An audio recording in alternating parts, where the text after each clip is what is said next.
Woo! How you guys doing? Happy Tuesday! Tuesday morning. Here we go, guys. So, let's talk about this belief cycle. Maybe you guys have heard of it, maybe you haven't.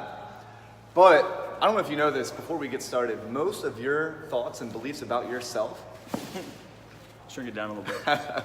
most of your thoughts and beliefs actually start when you're 7. When you're 7, and as you go through your adolescent years, they begin to mold you and shape you into the person you are today. So those beliefs create your thoughts. Those thoughts create feeling, right? Now those feelings can cause action or inaction, and then that action makes either a positive result or a negative result, right? So then this cycle keeps going. So if you've ever felt stuck, 9 times out of 10, I bet your beliefs, your thoughts, and your feelings are negative towards what you're trying to accomplish. An example I can take you through is one of the ladies I work with. She is a runner, and I talked with her, and she thought she could never run faster than a 10-minute mile. She's like, it's just not who I am. I can't do it. And what it took is me to change her state of mind to believe that she can run that fast. Then she had positive thoughts like, I can do this. Then her feelings were happy, right? She was optimistic towards reaching that goal. And it took me going outside of PFP one day, running a mile with her, and she ran it in 8 minutes and 15 seconds, faster than she's ever ran before. And ever since that day, her whole belief cycle has been flipped upside down. She's talking more positively. She's taking on challenges. She understands that getting out of her comfort zone is where she needs to be to, reach these great goals that she has for herself. She's gonna be running a 5K this coming fall, and she shoots to run 9 minutes every single mile. So that's 3.5 miles. She's gonna be booking it. So I'm excited for her. Yeah, this has been a game changer. Joe has been helping clients in here achieve results that they never thought were possible. And a huge concept that he's applying with them is this belief cycle.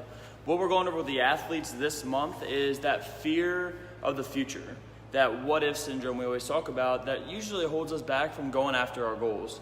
So we say the 3 Ds to achieving your goals, making it become into 3D. And the first one is you gotta have a destination. I talk to athletes all the time. If you're getting in a car and you drive aimlessly, you never know where you're gonna end up. So you gotta come up with a destination in mind, and that's gonna be your big goal, whether it could be play collegiate football or it could be get into your dream college. Whatever it is, you gotta come up with that destination. The second one is you gotta start mapping out the right direction. So you don't wanna be taking the longest path. You wanna take the path with least resistance. You wanna get straight to your goal as efficiently as you possibly can. Think about if you were gonna drive to the beach, you're not gonna drive all the way down to Florida and then come back up to Ocean City. You're gonna take a straight shot. So that's the direction. You wanna map it out and be strategic in how you're gonna get there. And the last one is you gotta have the drive. So once you have the goal in mind, the place you wanna end up, the direction, you gotta get in the car, you gotta make the drive. And that might mean you face some bumps along the road, but ultimately, once you're in that car, you know how to get there, all right? And we're also applying this principle of the path. And what this is if you stay consistent on this journey, if you stay consistent on the path, it doesn't mean you're not gonna face adversity. Chances are you're gonna face a lot of adversity along the path, especially if you have a big goal. But at the end of the day, if you stay consistent long enough, you will yield the results. We have a story that we always tell the athletes, the story of the Chinese bamboo tree, and it's one that always tends to stick out. And what it is this tough, hard little nut that these Chinese farmers plant deep in the ground. And for 5 years, they go to this spot, this patch of dirt, and they water it, and they weed it, and they make sure the sun can hit it. And if they miss one day, all their labor goes for nothing. The plant dies. After 5 years of consistent toil and effort on this spot, that plant doesn't grow at all. That'll test your willpower a little bit. And a lot of people today, they can't stay consistent that long. But after 5 years, in the next 3 weeks, that same plant explodes, grows 90 feet. They actually say you can hear it crackling under the ground, and you can watch it grow. So we never know when we're along going down the direction, we're driving that path, we don't know how close we are to our results. And a lot of times we give up right on that 5-year mark, right when we're about to have that huge explosion of growth. So my challenge for you guys, apply this belief cycle and understand the principle of the path. It's not always gonna be easy.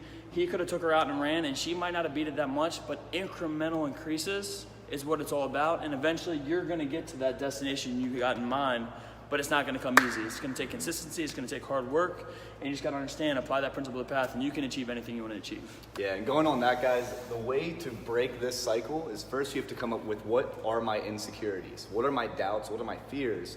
Because if you don't know what is holding you back, you're not going to be able to break through those, right? So my example with the lady that I'm training about running, her belief system, her insecurity was I was never an athlete. I was never a runner at first. I just enjoy running, right? So her brain allowed her to come up with a reason why she's not going to produce the result she wants, right? But once we changed that frame of mind, we identified what is holding her back. We were able to reframe what she said about herself, right? I am strong, I am fast, I can do this. When you have an I can, you've decided that you're gonna do something rather than just wanting to do something. So when you've decided to have better beliefs, better thoughts, and better feelings, I promise you over time, like Travis said, your actions over time are gonna produce that result. It may take time, depends on how big that goal is, but I encourage you, keep working on that, because those insecurities keep coming back to you, and you got to battle them every single day with positivity, optimism, things like that, okay? Yeah, and with the NFL draft coming off this last weekend, my mind always goes to that, especially this week when it's fear of the future success. Think about like Joey Bosa, Nick Bosa. A lot of those families tend to put multiple family members in the NFL. Ultimately, what happens is, one, they do have some good genetics, okay? That's going to play a little bit of a part in it. Probably a big part. But anyways, their belief that getting in the NFL is possible is removed because they see their older siblings doing it. So that impossible factor, that's been removed, and then they kind of see the path to go after. So this whole belief cycle, it is huge if you can start applying it and understand it takes one person in your family to break that mold, and then other generations are going to believe it's possible. So it takes one person to really get that strong belief and make it happen, and then watch the results in the others around you. It's going to empower a lot of people around you. Yeah, that's great. So thank you guys for jumping on. We had a special guest. I don't like doing these videos with Coach Joe because he makes me feel short. I look like I'm like 4'10" now. But thank you guys for jumping on, and we look forward to next week. Take care. Peace, guys.